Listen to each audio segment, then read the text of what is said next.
السلام عليكم ورحمة الله وبركاته. بسم الله الرحمن الرحيم، والصلاة والسلام على أشرف الخلق سيدنا محمد صلى الله عليه وسلم. معكم محمود جمال، وقراءة في كتاب أقباس من أنوار النبوة، تأليف الأستاذ محمد صابر البرديسي.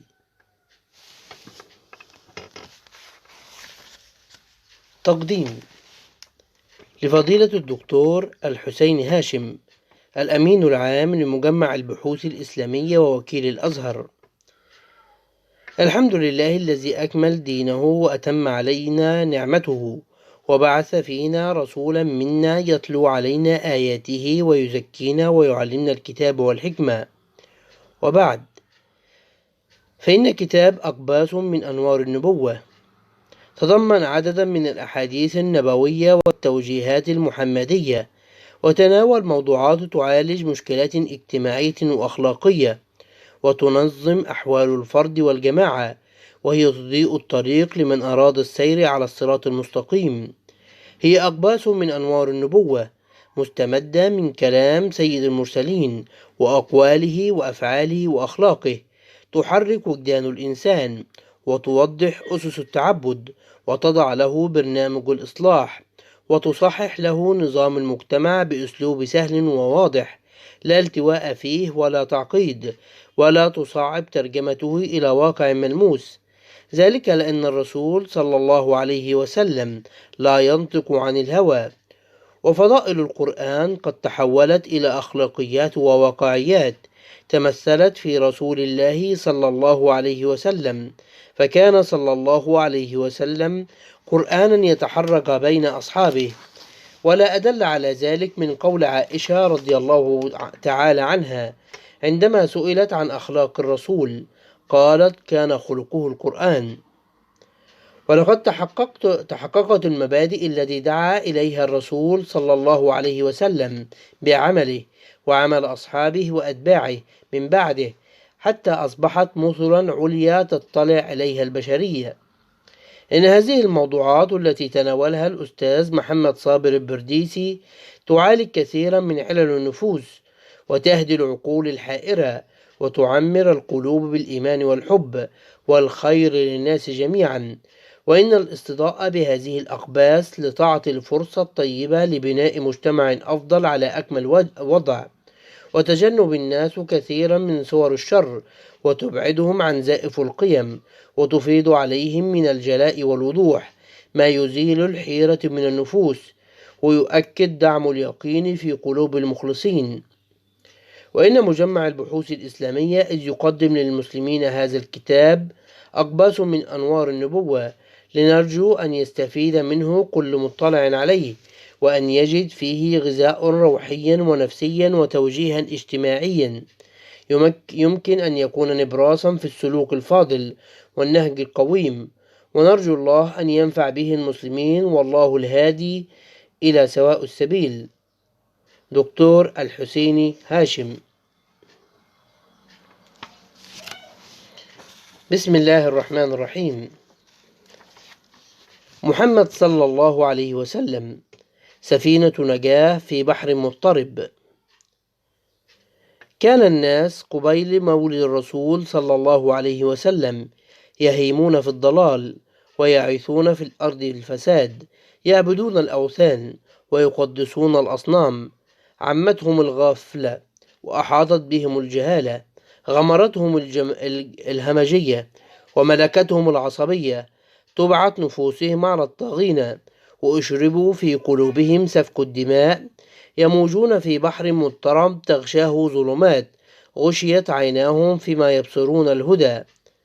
لقد بلغ الفساد منتهاه، وطمست معالم الحق، وانقادت النفوس للشرك، وأسرفت في البغي، ومالت للهوى، واتخذت كل إنسان إلهه هواه. في هذه الفترة من هذا الزمن، في ليلة من ليالي ربيع الأول، وفي اليوم 12 منه، ولد المصطفى، فكان مولده مولدا للخير، مبشرا بمولد دين جديد هو دين الفطرة. حفلت بمولده السماء، وزفت البشرى في الملأ الأعلى ملائكة الرحمن، وحق للوجود كله أن يفرح بمولوده، وللكون أكمله أن يبتهج بمقدمه. ولد الهدى فالكائنات ضياء، وفم الزمان تبسم وثناء. محمد صلى الله عليه وسلم الرحمة المهداة والأمل المرتجى، سفينة النجاة في بحر مضطرب. إن ذكرى محمد صلى الله عليه وسلم تبعث في نفوس المفكرين التفكير في عظمة هذا النبي، وتحفز الباحثين على البحث في جوانب هذه العظمة وما كتبه المفكرون والباحثون عن عظمته صلى الله عليه وسلم، فإنما هو لمحات من نفحات هذا المصلح العظيم. والمسلمون إذ يحتفلون بمولده صلى الله عليه وسلم فإنما يلتمسون العظة والعبرة في حياته، وحياته صلى الله عليه وسلم كلها عظة وعبرة، منذ كان جنينا في بطن أمه حتى لحق ربه. يروي إن أمه حين حملت به رأت في منامها إنها حملت بسيد هذه الأمة، وكذلك أمهات المؤمنين يرين. وآية ذلك أن يخرج منه نورا يملأ قصور بصرى من أرض الشام.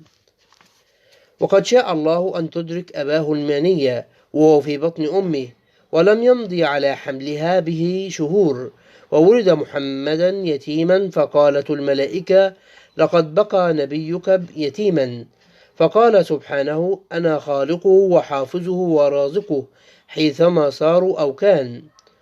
وكان من عادة أشراف مكة أن يسلموا أطفالهم إلى المراضع من أهل البادية ليعيشوا معهم في الصحراء وليشبوا على الصفات الحميدة.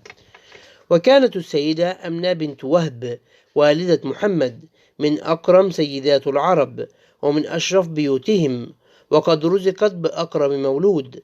أخذت تترقب مجيء المراضع التي يأتين إلى بيوت مكة في مثل هذه المناسبات السعيدة لتسلم طفلها إلى إحداهن.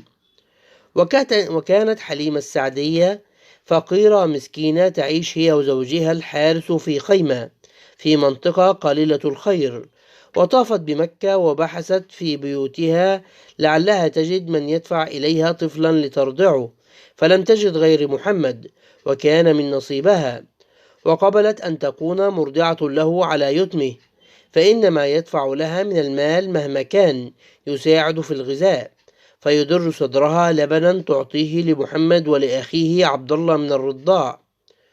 رجعت حليمة إلى خيمتها في البيداء في بلاد بني سعد تحمل بين يديها طفلا له رائحة المسك وديعا جميلا كالبدر.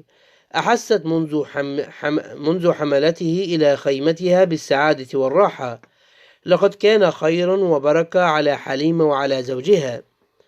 لقد تغير كل شيء، السماء تمطر وتصبح الأرض مخضرة مليئة بالمرعى والخير كثير، واللبن غزير، وغمرة الحياة والحركة المنطقة كلها. وسعدت حليمة ومن حولها حتى كان القوم يقولون أسرحوا حيث يسرح راعي بنت أبي ذؤيب حليمة السعدية. وظل محمد في حضانة حليمة عامين كاملين، وحين حان فطامه كان عليها أن تعود به إلى أمه في مكة، وسلمته إليها والحنين يملأ جنابيها، ولا تزال تفتأ تذكر السعادة التي غمرتها منذ حل محمد بواديها، فأخذت ترجو أمه وتستعطفها حتى يعودوا معها، وما زالت بها حتى قبلت أمنة بعد أن حركت حليمة فيها كوامن الشفقة عليه حين قالت لها إني أخشى عليه وباء مكة. رجعت به، ورجعت السعادة مرة أخرى إلى حليمة، بل إلى المنطقة كلها. وذات يوم جاء أخوه من الرضاع يجري ويصرخ والفزع يملأ صدره، وأخذ يقص على أبيه الحارث حول ما رآه بعينه. رأى رجلين يرتديان ملابس بيضاء ناصعة البياض يأخذان محمدا بعيدا ويطرحونه على الأرض، ففزعت حليمة وزوجها وأخذا يجريان بحثا عن محمد، وإذ بها يقف في هدوء يبتسم في صحة وعافية. فقلنا له: ما بالك يا بني؟ فقال: قد جاءني رجلان عليهما ثياب بيض. وقص ما حدث له. لقد كان الرجلان ملكين من الملائكة، شقا صدر محمد وغسلاه وطهراه إعدادا لحمل الرسالة وتأدية الأمانة وتبليغ ما أمر به الله.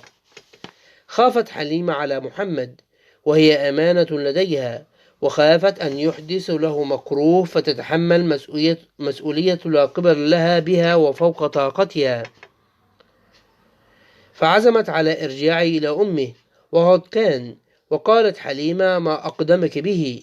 فقالت: تخوفت عليه الأحداث فأديته إليك كما تحبين. فضمته أمه وقالت: دعيه عنك يا حليمة، وحمدت صنيعها. وبقى محمد في رحاب أمه بعد أن ترك لحليمة الماء والخضرة والرزق الوفير. وحين بلغ صلى الله عليه وسلم 6 من عمره ماتت أمه، وهي أيبة من المدينة بالأبواء بعد زيارتها لبني النجار أخوال زوجها عبد الله. فرجعت به أم أيمن إلى مكة حزينة عليه لفقده أبويه. وصار محمد في كفالة جده عبد المطلب، وكان يحبه ويحنو عليه حنوا لا مثيل له. وتتوالى الأحزان على محمد، فيموت جده عبد المطلب، وينتقل محمد صلى الله عليه وسلم إلى كفالة عمه أبي طالب. وهكذا يعد الله محمدا لتحمل المشاق، ويهيئه لتقبل الأعباء، ويمهد له لتبليغ الرسالة حين ينزل عليه وحي السماء. وفي مدة كفالة عمه له تدرب على التجارة، فقد رحل معه إلى الشام واكتسب منها خبرة وربحا وشهرة، حتى لقد أصبح حديث لناس في مكة يتحدثون عن صدقه وأمانته وحسن معاملته، مما لفت أنظار الناس إليه. عرف في رحلته أسلوب التجارة، وعرف مسالكها، وعرفه الناس فأحبوه ورغبوا في التعامل معه، مما مهد له فيما بعد أن يعمل في تجارة للسيدة خديجة رضي الله عنها، ومما رغبها في الزواج منه. وكانت خديجة من شريفات مكة، وزادها شرفا إن بنى بها محمد. هذا هو محمد صلى الله عليه وسلم قبل مبعثه يتم في رعاية. وبينما محمد في غار حراء يتحنث نزل عليه الوحي، ورجع إلى زوجته خديجة خائفا يرتجف، فذهبت به إلى ورقة ابن نوفل، وقص محمد عليه ما رأى، فأخبروا إنه نبي هذه الأمة، وإن قومه سيتعرضون له ويخرجوه من مكة. فقال له صلى الله عليه وسلم: أو مخرجهم؟ فقال له ورقة: نعم، لم يأتي أحدا بمثل ما أتيت به إلا أوذي. ومن يومها عرف صلى الله عليه وسلم إن مهمته شقة، ووطد نفسه لتحمل هذا الأمر العظيم. مكث صلى الله عليه وسلم 23 سنة يدعو قومه إلى التوحيد، لقى في أثنائها من كفار مكة وصناديد قريش أشد ألوان الأذى والاضطهاد، حتى اضطروه أن يخرج من مكة مهاجرا إلى المدينة. وفيها توطدت دعائم الإسلام، ومنها انبثق النصر والفتح المبين. وبالحق فقد كان محمد صلى الله عليه وسلم الرحمة المهداة والنعمة العظمى من الله. كان صلى الله عليه وسلم مؤيدا بالوحي، محفوفا برعاية الله وعنايته. وكان رسول الله صلى الله عليه وسلم يرسم القدوة للناس بمسلكه، وكان يتلو على الناس آيات الله ويشرحها لهم تطبيقا وعملا. وكان يقوم ما أعوج من سلوك المنحرفين. سألت عائشة رضي الله عنها عن خلق رسول الله صلى الله عليه وسلم، فقالت: كان خلقه القرآن. ينبغي أن تكون المبادئ التي وضعها الدين وأكدها القرآن وبينها الرسول صلى الله عليه وسلم مطبقة تطبيقا عمليا، لا مجرد مبادئ يعتقدها الناس. وبقدر ما يكون التطبيق العملي في المجتمعات لهذه المبادئ السامية تكون السعادة والأمن والاطمئنان، ويكون المدد والعون والنصر من الله. ومن تنحى عن التطبيق العملي لهذه المبادئ وترك القدوة الحسنة فقد وقع في حبائل الشيطان وزين به، فاستحق الخذلان والهوان، وأصبحت حياته كلها ضياع وخسران. وقال تعالى: بسم الله الرحمن الرحيم: ومن أعرض عن ذكري فإن له معيشة ضنكا. صدق الله العظيم.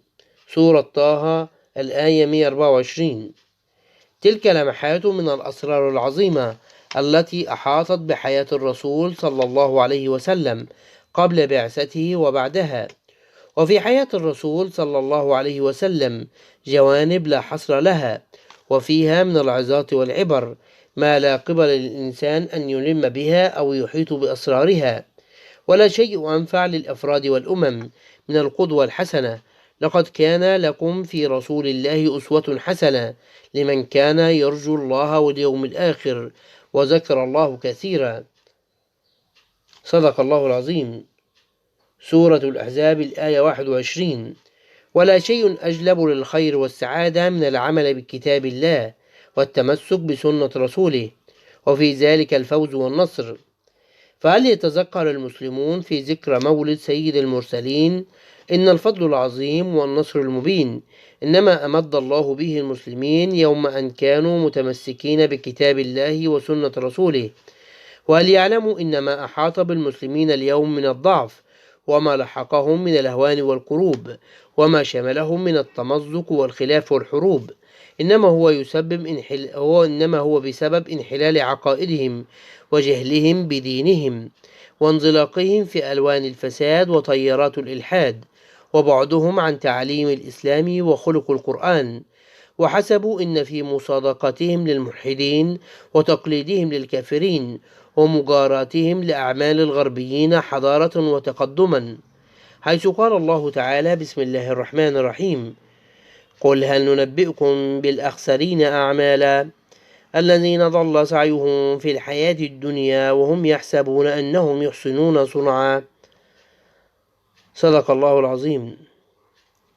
سورة الكهف، الآية 104. اللهم وفق الأمة الإسلامية إلى محاسن دينك والعمل بكتابك وسنة رسولك، واهدهم فإنه لا يهدي إلى محاسن الأخلاق وأقوم السبل إلا أنت نعم المولى ونعم النصير.